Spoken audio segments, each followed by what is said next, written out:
Bismillahirrahmanirrahim. Assalamualaikum warahmatullahi wabarakatuh.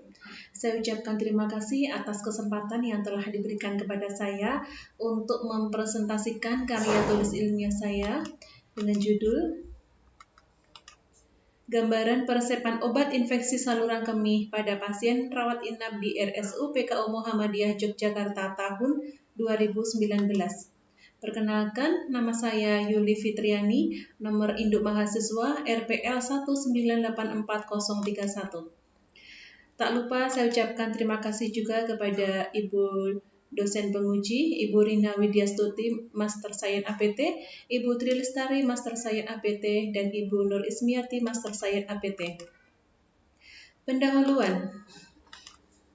Latar belakang masalah. ISK termasuk dalam kumpulan infeksi paling sering diderita oleh pasien yang sedang menjalani perawatan di pelayanan kesehatan. Di Amerika Serikat, ISK menyebabkan lebih dari 7 juta kunjungan dokter setiap tahun. Menurut perkiraan Depkes RI, jumlah penderita ISK di Indonesia adalah 90 sampai 100 kasus per 100.000 kasus per tahunnya atau sekitar 180.000 kasus baru per tahun. Sedangkan di RSU PKO sendiri, penyakit ISK menempati daftar 10 diagnosa terbanyak dan mencapai jumlah 115 kasus. Penyakit ini sering tidak terdeteksi hingga menyebabkan penurunan fungsi ginjal dan urosepsis, dan dalam jangka panjang menyebabkan pembentukan jaringan parut ginjal, hipertensi, dan menyebabkan gagal ginjal kronis stadium akhir. Rumusan masalah. Bagaimana gambaran peresepan obat penyakit infeksi saluran kemih pada pasien rawat inap di RSU PKU Muhammadiyah Yogyakarta tahun 2019? Tujuan penelitian. Tujuan umum untuk mengetahui gambaran peresepan obat infeksi saluran kemih pada pasien inap RSU PKU Muhammadiyah tahun 2019. Untuk tujuan khusus, untuk mengetahui karakteristik obat yang meliputi golongan, jenis obat, dosis, dan cara pemberian. Untuk mengetahui karakteristik pasien yang meliputi usia, jenis kelamin, penyakit penyerta, gejala dan jenis ISK, dan lama perawatan. Manfaat penelitian, manfaat teoritis, sebagai sumber informasi dalam pengembangan ilmu pengetahuan, khususnya bidang farmasi tentang gambaran peresepan obat pada pasien ISK. Untuk manfaat praktisnya, ada untuk manfaat rumah sakit, yaitu hasil penelitian ini diharapkan dapat menjadi sumber informasi bagi RSU PKO sebagai bahan pertimbangan dalam peningkatan mutu pelayanan medik, terutama peresepan obat pasien ISK. Bagi institusi, hasil penelitian ini bermanfaat untuk mahasiswa sebagai tambahan ilmu pengetahuan dan untuk penelitian selanjutnya. Dan juga ada manfaat untuk bagi peneliti sendiri. Tinjauan pustaka. Pengertian ISK adalah keadaan ditemukannya mikroorganisme di dalam urin dalam jumlah tertentu, yaitu lebih dari 100.000 bakteri per mili. Untuk klasifikasi ISK dibagi menjadi 2, ISK tanpa komplikasi dan ISK terkomplikasi. Klasifikasi ISK berdasarkan anatomi. Ada ISK bawah yang diantaranya itu sistitis, uretritis, dan prostatitis, dan ISK bagian atas yaitu pyelonephritis. Gejala klinis ada ISK bawah, ada ureyanya, untuk ISK atas juga. Untuk tata laksananya, tata laksana ISK itu terbagi menjadi 2, farmakologi dan non-farmakologi. Ini tidak kita teliti. Yang saya teliti ini farmakologi, yaitu ada terapi antibiotik dan terapi non-antibiotik. Untuk terapi antibiotik seperti ini, dan juga ada antibiotik kombinasi. Dan terapi non-antibiotik, yaitu tujuannya pengobatan ISK adalah untuk menurunkan morbiditas berupa simptom pengangkatan bakteri penyebab, mencegah agar tidak terjadi rekurensi struktur organ saluran. Obat non-antibiotik yang sering digunakan itu analgetik dan antispasmodik. Kerangka teori, kerangka konsep, ketangkap empiris. Metodologi penelitian. Jenis penelitian yang digunakan adalah deskriptif, yaitu untuk melihat gambaran peresepan obat pada masing-masing kasus. Metode pengumpulan data secara retrospektif, yaitu metode penelitian untuk menggali dan menjelaskan data-data pada masa lampau. Tempat dan waktu penelitian.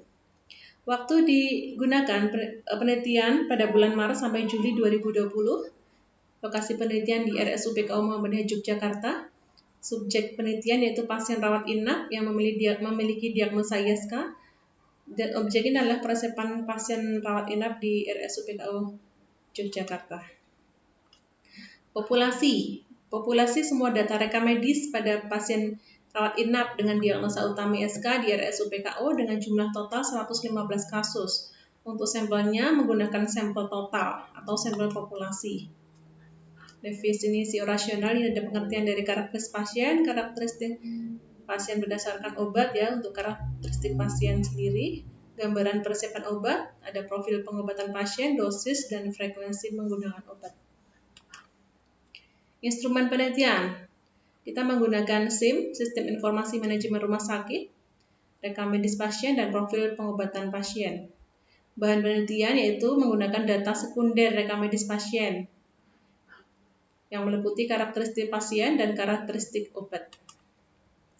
Analisa data rekam medis di rekam medis kita mencari data untuk pasien ISK, kemudian didapatkan data karakteristik pasien dan karakteristik obat. Data diolah dalam bentuk prosentase, dianalisa secara deskriptif, disajikan dalam bentuk tabel dan urean, dan didapatkan gambaran peresepan obat ISK. Hasil penelitian, ada data jenis kelamin, dominan perempuan, kemudian ada data untuk usia, paling tinggi yaitu usia manula 27,2%. Data gejala, 3 nominasi terbesar yaitu demam, mual, muntah. Dan data penggolongan penyakit tertinggi yaitu ISK atas atau pyelonefritis.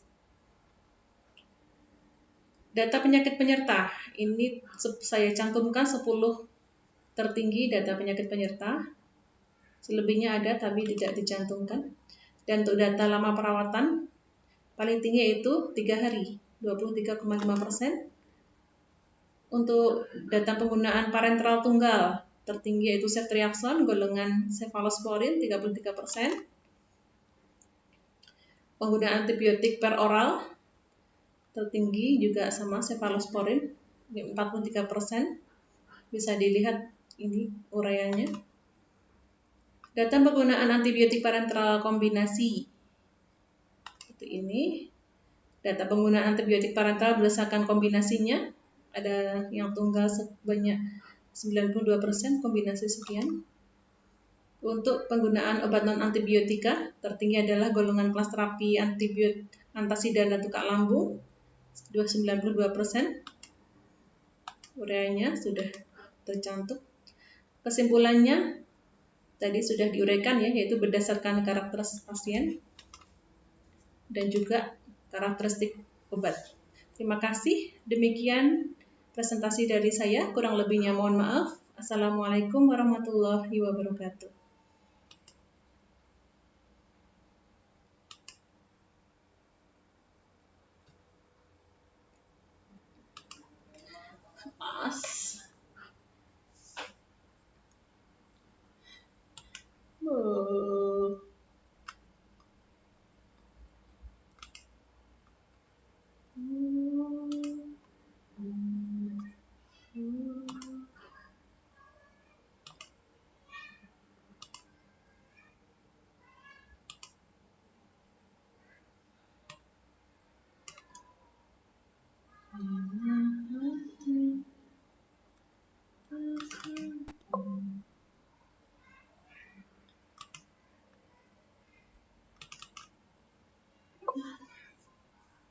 Rusak.